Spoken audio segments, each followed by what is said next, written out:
সাড়া ফেলে দিয়েছে বৈদ্যুতিক শাটল বাস।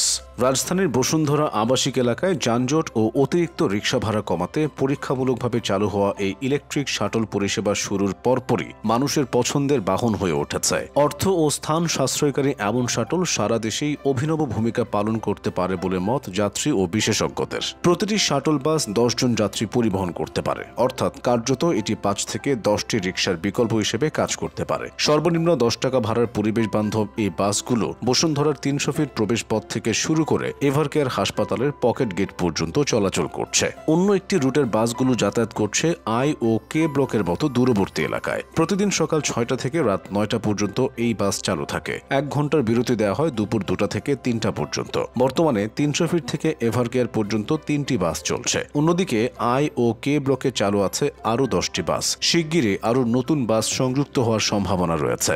শাটল বাস চালুর ফলে বাসিন্দা ও নিয়মিত যাত্রী দুই পক্ষের জীবনেই ইতিবাচক প্রভাব পড়েছে। যেমন বসুন্ধরা আবাসিক এলাকার বাসিন্দা হাসান শাহেদের 2 সন্তান বসুন্ধরার 2টি স্কুলে পড়ে। এতদিন রিকশায় যাতায়াত করতেন তারা, এখন চড়ছেন শাটলে। তার ভাষায় ব্যস্ত সময়ে রিকশা পাওয়া প্রায় অসম্ভব হয়ে পড়ে, আর চালকেরা তখন ভাড়াও বাড়িয়ে দেন। কিন্তু শাটল বাস চালুর পর থেকে রিকশার উপর চাপ অনেকটাই কমে গেছে, ফলে মানুষের মতো নিয়মিত যাত্রীদের ভোগান্তি অনেকটাই কমেছে। শাটল বাস চালক সোহেল রানা জানান, মানুষ এই সেবাকে দারুণভাবে গ্রহণ করেছে এবং যাত্রীরাও খুব সন্তুষ্ট। 300 ফিট থেকে নর্থ সাউথ ইউনিভার্সিটি পর্যন্ত ভাড়া 10 টাকা, আর এভারকেয়ার গেলে 20 টাকা, যেখানে রিকশা ভাড়া নেয় 50 টাকার মতো। সাশ্রয়ী ভাড়ার কারণে এই শাটল বাস শুধু বাসিন্দা বা শিক্ষার্থীদের জন্যই নয়, বরং নিম্ন আয়ের পেশাজীবীদের জন্য বিশেষভাবে উপকারী। বসুন্ধরার একটি ফ্ল্যাটে কর্মরত গৃহকর্মী রেহানা খাতুন বলেন, কাজের জন্য আমার বিভিন্ন ব্লকের কয়েকটা বাড়িতে যাতায়াত করা লাগে। রিকশা ভাড়া দিয়ে পোষায় না। এখন এই শাটল বাস দিয়ে আমাদের জন্য বাসায় বাসায় যাওয়া অনেক সহজ হয়ে গেছে।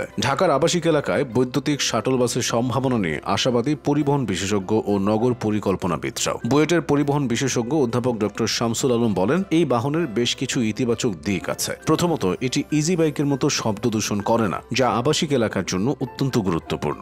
দ্বিতীয়ত, এটি একসঙ্গে অনেক যাত্রী পরিবহন করতে পারে, ফলে জায়গা বাঁচে। এটি একটি বড় সুবিধা। তার মতে, রিকশার মতো ব্যক্তিকেন্দ্রিক পরিবহনের বিপরীতে এই বাসগুলো প্যারা ট্রানজিট সেবার আওতায় পড়ে। এখানে সেখানে দাঁড়িয়ে এর যাত্রী তুলতে হয় না, বরং একটি ধারাবাহিক গতি বজায় রেখে চলে। অপরদিকে রিকশার জন্য যেমন চালানোর জায়গা লাগে, তেমনি পার্কিং এর জন্য আলাদা জায়গা প্রয়োজন হয়। কিন্তু শাটল পরিষেবা যদি ধারাবাহিকভাবে পরিচালিত হয়, তবে পার্কিং এর প্রয়োজনও থাকে খুবই কম। অধ্যাপক ডক্টর শামসুলের মতে, পরিবেশ বান্ধব হওয়ায় এই বাসগুলোর জনপ্রিয়তা দ্রুত বাড়বে, কারণ ব্যবহারকারীরা এখন আর রিকশার উপর নির্ভর করতে বাধ্য নন। এটি একেবারে স্পষ্ট সাশ্রয়ী বিকল্প। তিনি আরো বলেন, নিরাপত্তা, পরিবেশগত প্রভাব এবং ব্যয় সাশ্রয়ের দিক বিবেচনা করলে এই ব্যবস্থা টেকসই হবার যথেষ্ট কারণ রয়েছে। এর সুফলগুলো একেবারে চোখে পড়ার মতো। এই শাটল শুধু যে খরচ ও জায়গা বাঁচায় তা নয়। নিয়মিত যাত্রীরা বলছেন, ব্যাটারি চালিত রিকশার বেপরোয়া গতি ও উগ্র আচরণের হাত থেকে বাঁচতেও এই বাহন হতে পারে মোক্ষম উপায়। সারা দেশে ব্যাটারি চালিত রিকশার বদলে এমন শাটল ব্যবহার করে যানজট কমানো যায় কিনা তা নিয়েও ভাবতে বলছেন যাত্রীরা।